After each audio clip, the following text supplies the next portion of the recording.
Sucesión por causa de muerte. Regulación.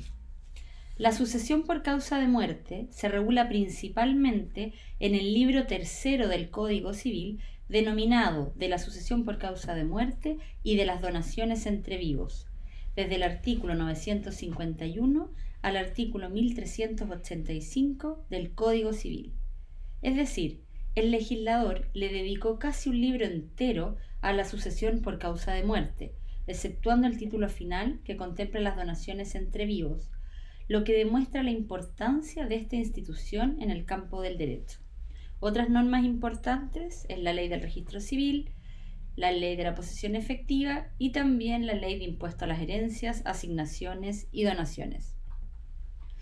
La acepción sucesión por causa de muerte suele ser visto desde dos puntos de vista, un punto de vista objetivo y uno subjetivo.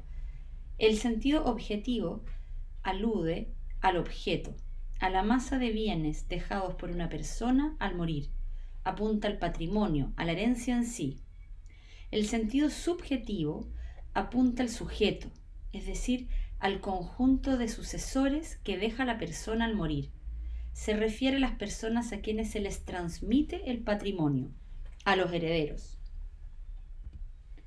Concepto. Se han entregado diversos conceptos, pero nos vamos a quedar con el siguiente: el modo de adquirir el dominio del patrimonio del causante, es decir, el conjunto de sus derechos y obligaciones transmisibles o una cuota de dicho patrimonio o bienes determinados del mismo. Análisis del concepto. Es un modo de adquirir el dominio. Tiene una relación estrecha con la institución del patrimonio. Se refiere a derechos y obligaciones transmisibles. Se adquiere el patrimonio, una cuota de dicho patrimonio o bienes determinados del mismo. En primer lugar, la sucesión por causa de muerte es un modo de adquirir el dominio.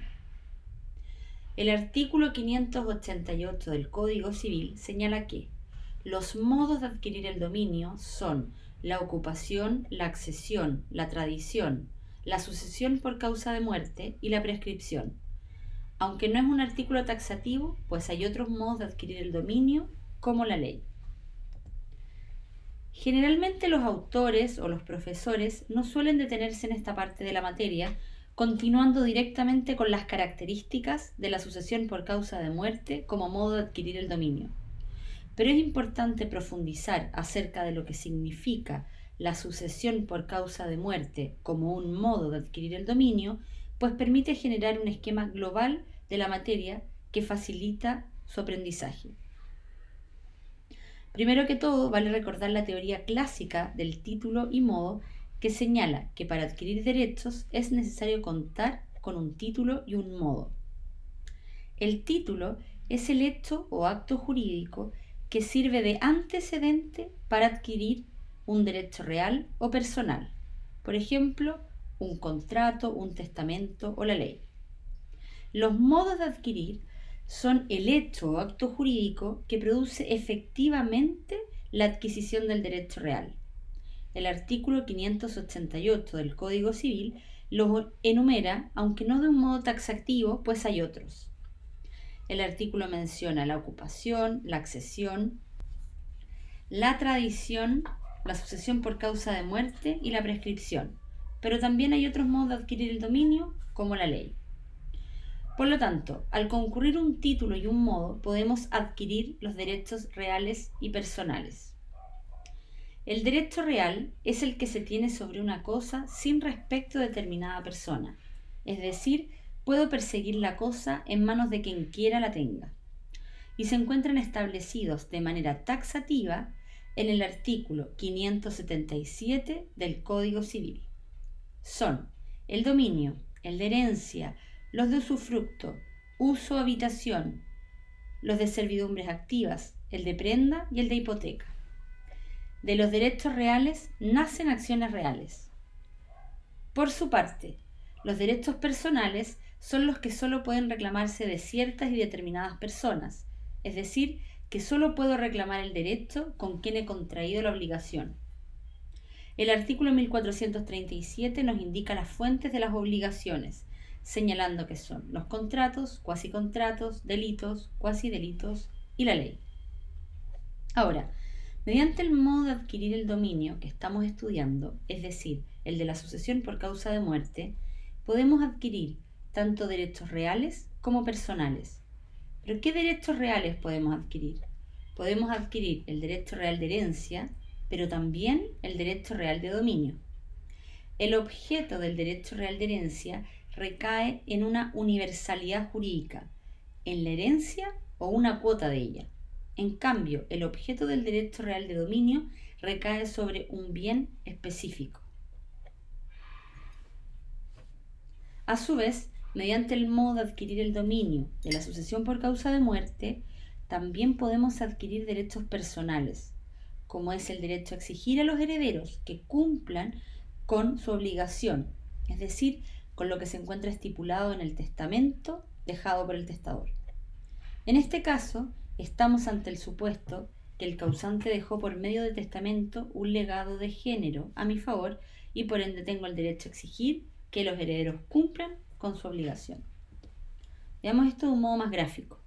En primer lugar, para la adquisición del derecho real de herencia. Como se dijo, se requiere de un título y un modo para adquirir un derecho real, que en este caso se trata del derecho real de herencia. Para adquirir el derecho real de herencia necesito un título, que puede ser el testamento o la ley, dependiendo si el causante hizo o no hizo testamento.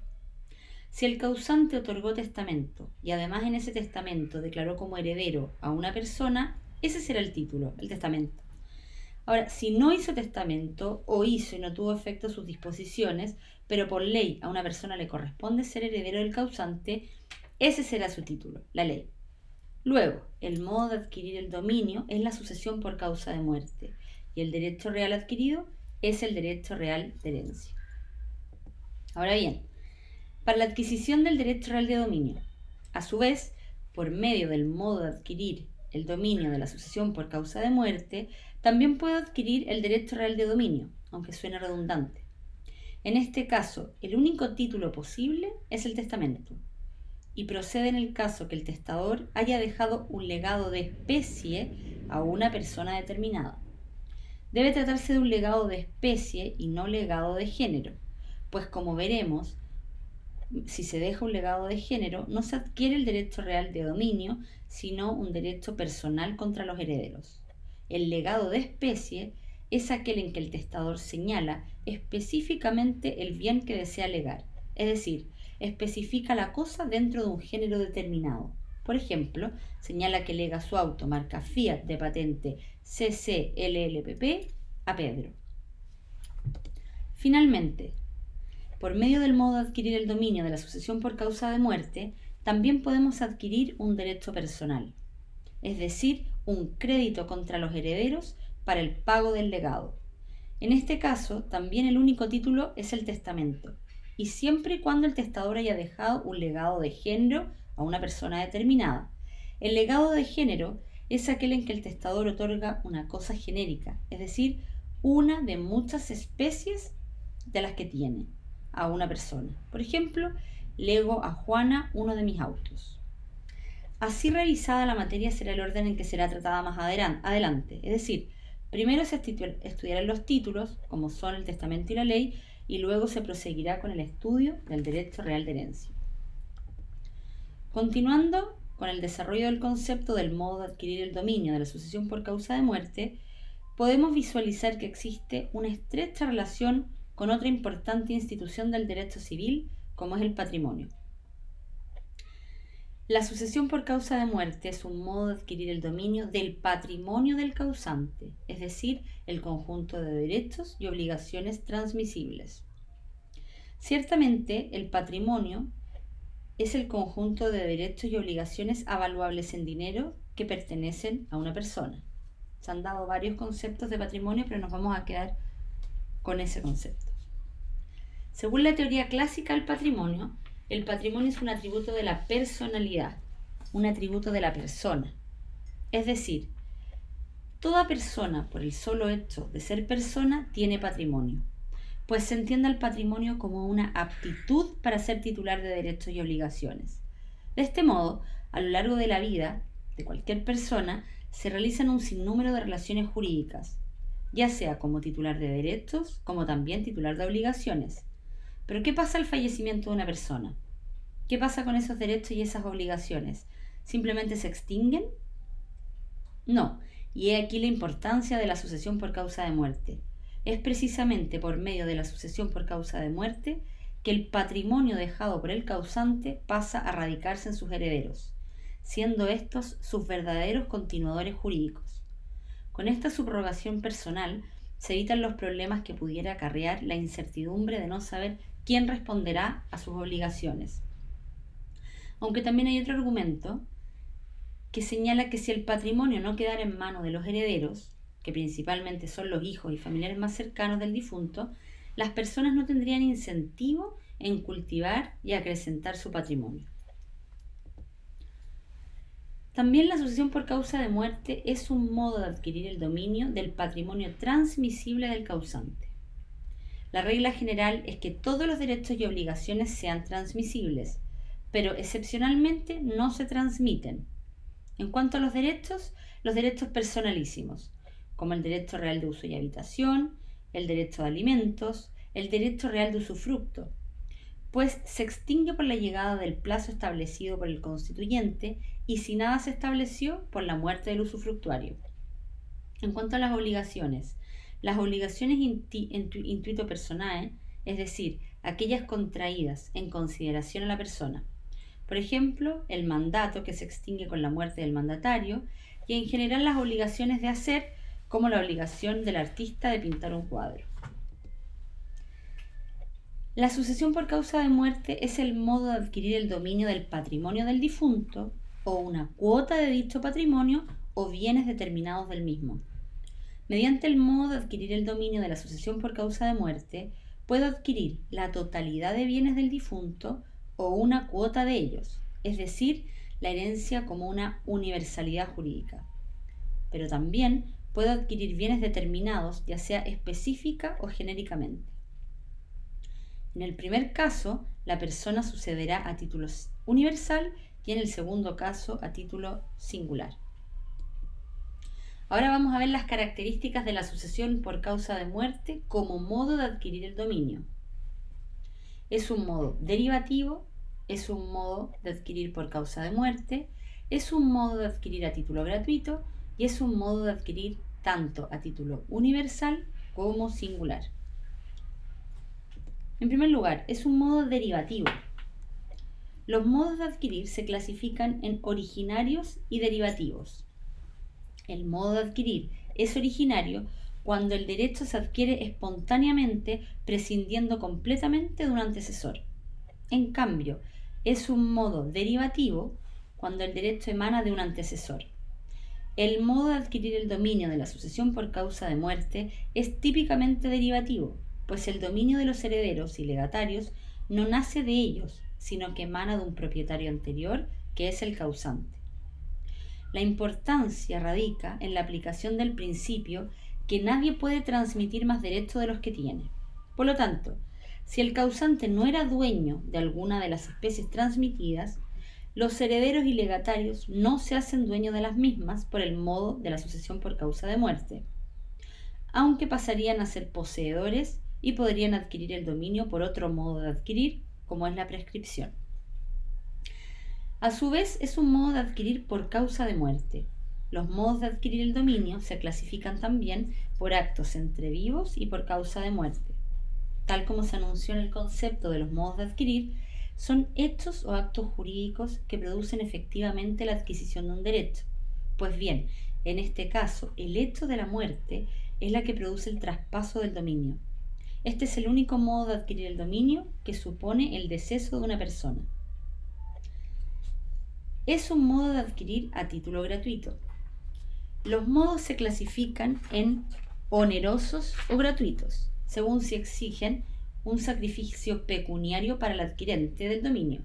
La sucesión por causa de muerte es un modo de adquirir a título gratuito, porque no significa un desembolso económico para percibir la asignación. De todas maneras, esto no significa necesariamente un enriquecimiento para el asignatario, pues la herencia puede estar sobrecargada de deudas. Por último, es un modo de adquirir a título universal y singular. Los modos de adquirir el dominio pueden ser a título universal y singular dependiendo si mediante él se adquiere una universalidad jurídica o una cosa determinada. La sucesión por causa de muerte puede ser indistintamente a título universal o a título singular. Será un modo de adquirir a título universal cuando se adquiera una universalidad jurídica, todo el patrimonio o una cuota del mismo. En este caso, el asignatario se denomina heredero y la asignación herencia. Será modo de adquirir a título singular cuando se adquiera una cosa determinada. En este caso, el asignatario se denominará legatario, que a su vez puede ser de género o especie. Y la asignación se denominará legado, que también puede ser de género o especie. Momentos de la sucesión. En toda sucesión se deben distinguir tres momentos: la apertura, la delación y la aceptación o repudiación de la herencia. La apertura. La apertura es el hecho jurídico que habilita a los herederos para tomar posesión de los bienes porque han pasado su propiedad. El artículo 955 del Código Civil dispone que la sucesión en los bienes de una persona se abre al momento de su muerte en su último domicilio, salvo los casos expresamente exceptuados. En consecuencia, desde la apertura, es decir, desde el fallecimiento de una persona, los herederos pueden tomar posesión de los bienes. Esto quiere decir que desde la apertura se da lugar a la sucesión por causa de muerte. Momento de la apertura: al fallecimiento del causante. En el caso de la muerte presunta, desde la dictación del decreto de posesión provisoria de los bienes del ausente o al pronunciarse el decreto de posesión definitiva. En el caso de los comurientes, es decir, dos personas llamadas a sucederse recíprocamente fallecen el mismo día, como un padre con su hijo por causa de un accidente, y no puede probarse quién falleció primero, la ley resuelve que todas fallecieron en el mismo momento y por ende ninguna se sucede en los bienes de otra. ¿Cuál es la importancia del momento de la apertura? Determina el momento de la muerte o la apertura. Y esto es importante porque 1. Determina la ley por la cual se va a regir la sucesión, si se aplican las reglas de la sucesión intestada o testada. 2. Determina la validez de las disposiciones contenidas en el testamento, pues se subordinan a las leyes vigentes al momento de la apertura. Pero no sucede lo mismo con las solemnidades externas, pues su validez se rige por las normas vigentes al momento de su otorgamiento. 3. Determina las personas hábiles para suceder, es decir, quiénes son sus herederos y por ende quiénes son capaces y dignos de suceder. 4. Nace la comunidad entre los herederos y los efectos declarativos de la partición se remontarán a ese momento. Lugar de la apertura. Según el artículo 955 del Código Civil, el lugar de apertura es el último domicilio del causante. La excepción es en el caso de la muerte presunta, que es el último domicilio que el desaparecido haya tenido en Chile. ¿Cuál es la importancia? 1. Determina el tribunal competente para conocer los asuntos que puede dar lugar la sucesión por causa de muerte, por ejemplo, un juicio de partición o acción de petición de herencia. Excepcionalmente, para pedir la posesión efectiva en las sucesiones que se abren en el extranjero y comprendan bienes en Chile, deberá hacerse en el último domicilio del causante o en el domicilio del que lo solicita si el causante no tenía domicilio en nuestro país. Y 2. Determina la ley que rige la sucesión.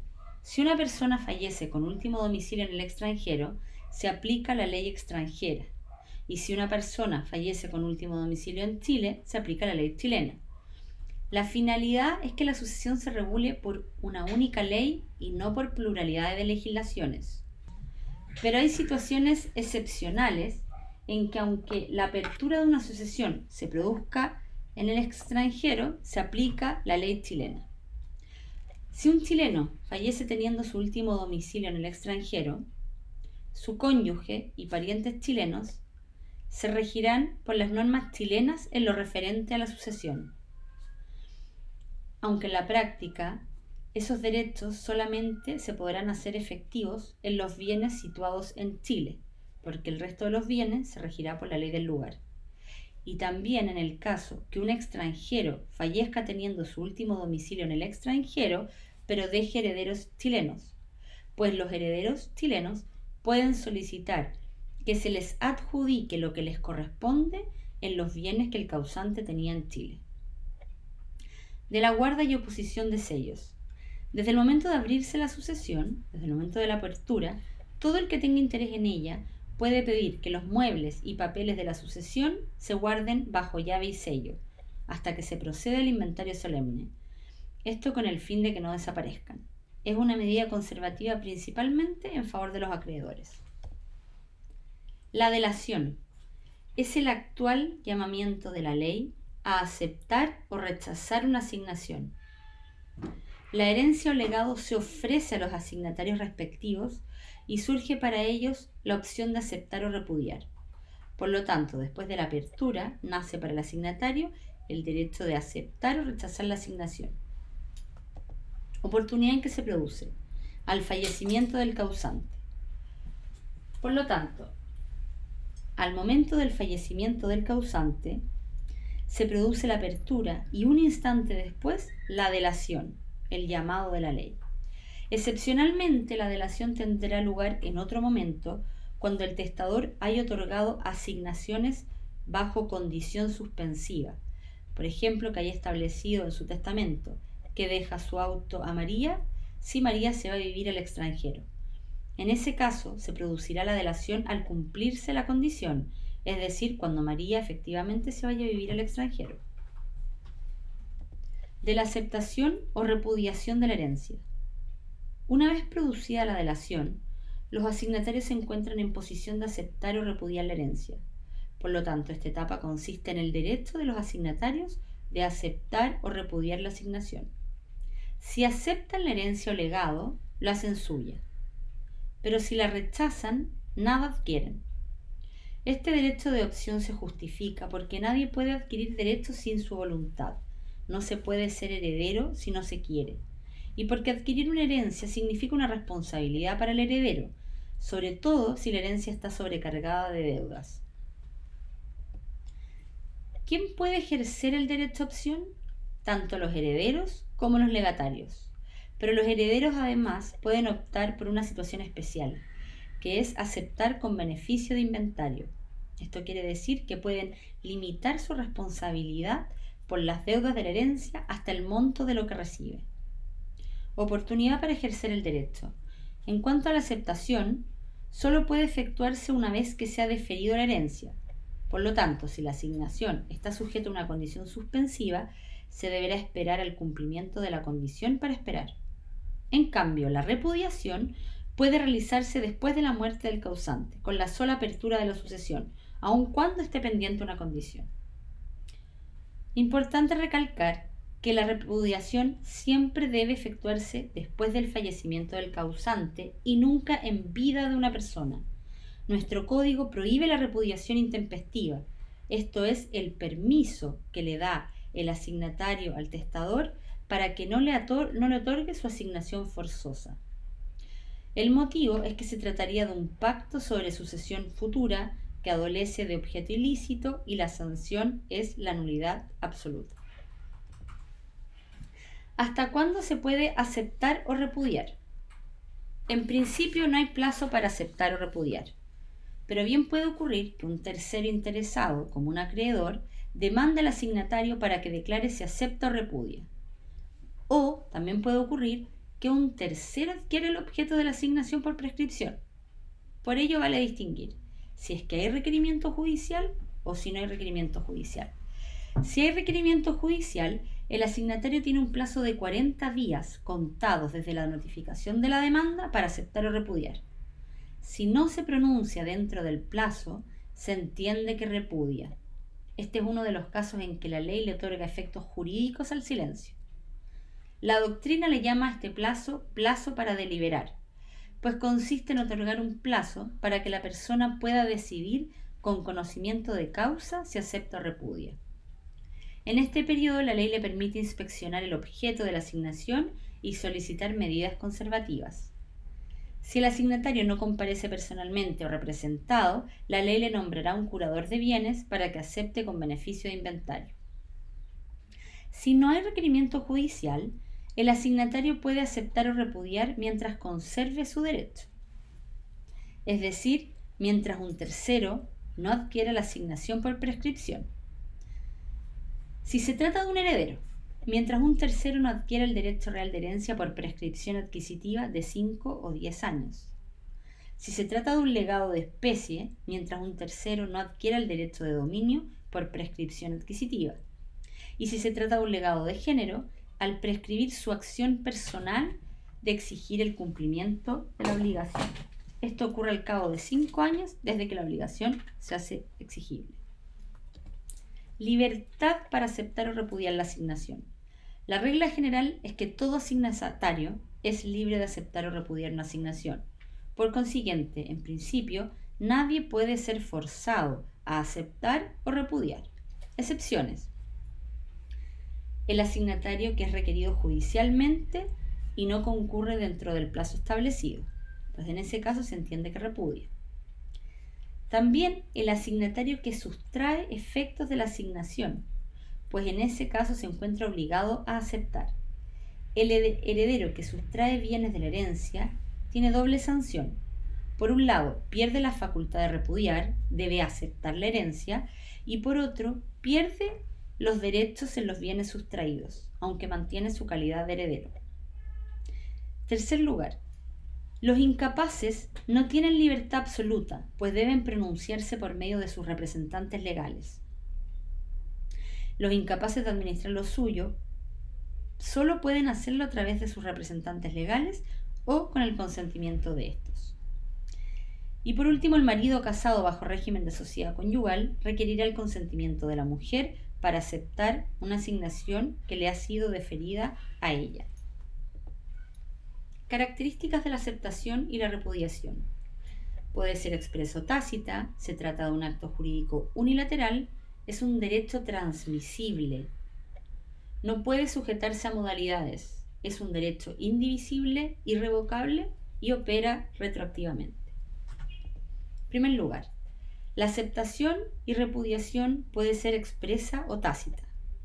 La aceptación será expresa cuando el asignatario tome el título de heredero, es decir, cuando acepta expresamente mediante declaración explícita su voluntad de obligarse como heredero legatario, como si lo hiciera por escritura pública o privada o en un acto de tramitación judicial, y será tácita cuando ejecute un acto que necesariamente suponga su intención de aceptar o repudiar, como por ejemplo dona o transfiere un objeto que le ha sido deferido o su derecho de suceder.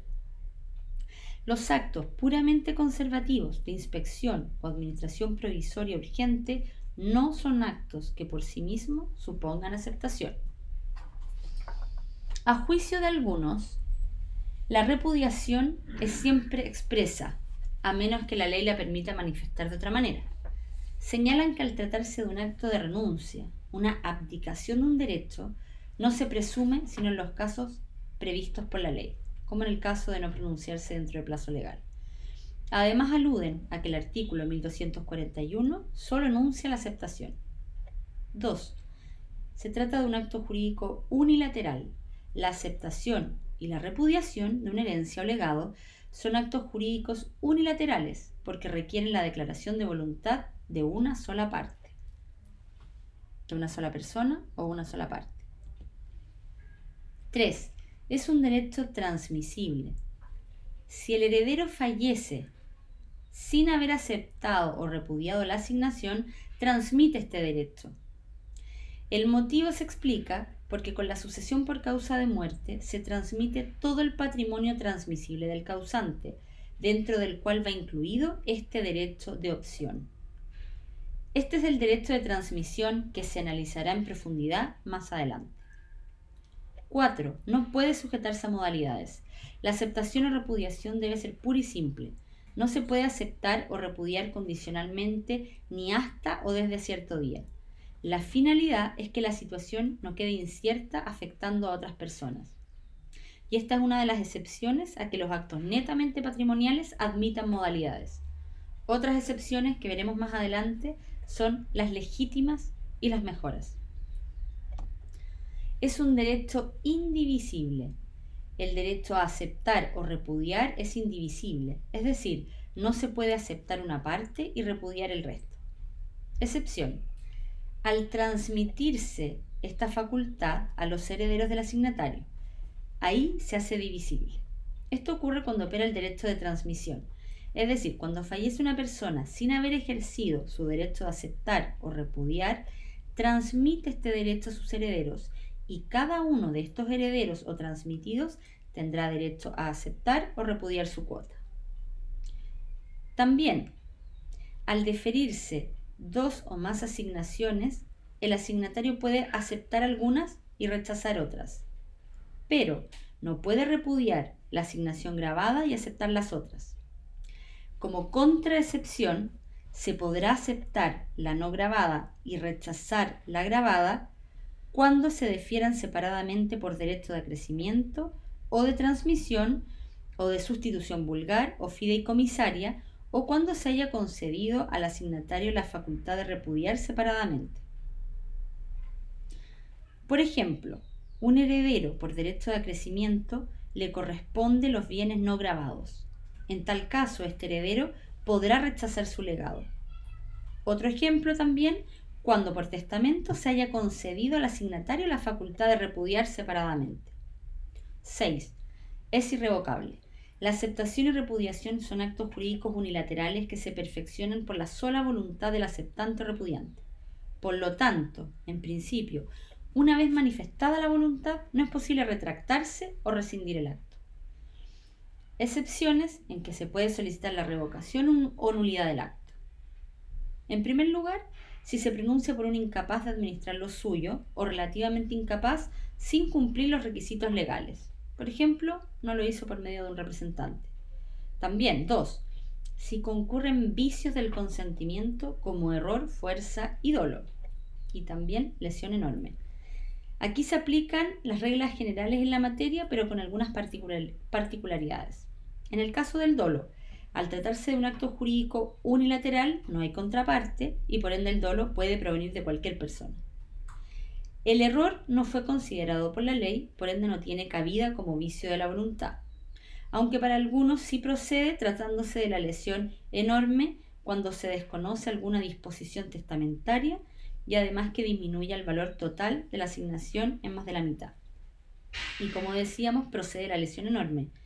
Este es uno de los pocos casos que es admitido en nuestra legislación, pero siempre que el asignatario no haya tenido noticia de alguna disposición y que signifique disminuir más de la mitad el valor de su asignación. Por ejemplo, en un testamento se deja un legado por una casa que cuesta 100, pero luego, en otra disposición testamentaria que no se tenía noticia, se indica que debe pagar 600 a otra persona. Y el último caso, si se pronuncia la repudiación con el objeto de perjudicar a sus acreedores. Estos podrían solicitar autorización del juez para aceptar por él, pero en este caso solo se revoca hasta la concurrencia de sus créditos. En lo sobrante subsiste la repudiación del asignatario. Opera retroactivamente. Una vez perfeccionado el acto de aceptación o repudiación, se retrotrae al momento del fallecimiento del causante. El que acepta se entiende asignatario desde el fallecimiento del causante. En cambio, si repudia, se entiende que no lo ha sido nunca. No opera en el caso del legatario de género, pues al fallecimiento del causante no adquiere el dominio del objeto de la asignación, sino que un crédito o derecho personal contra los herederos. Por ende, se entiende que acepta o repudia desde el momento en que se efectúa la entrega o desde el momento en que los herederos se encuentran en mora de hacerlo. La aceptación de la herencia como cuasi contrato. El artículo 1437 dispone la enumeración tradicional de la fuente de las obligaciones, señalando que son los contratos, los cuasi contratos, los delitos, los cuasi delitos y la ley. A juicio de algunos, la aceptación de la herencia constituye un cuasi-contrato, pues el artículo 1437 señala que las obligaciones nacen de un hecho voluntario de la persona que se obliga, como en la aceptación de una herencia o legado y en todos los cuasi-contratos. Los cuasi-contratos difieren de los contratos porque los primeros, es decir, los cuasi-contratos, no concurre el acuerdo de voluntades de las partes. Un ejemplo es el caso del pago de lo no debido. El que recibe un pago sin que se le adeude nada, le surge la obligación de restituir lo recibido.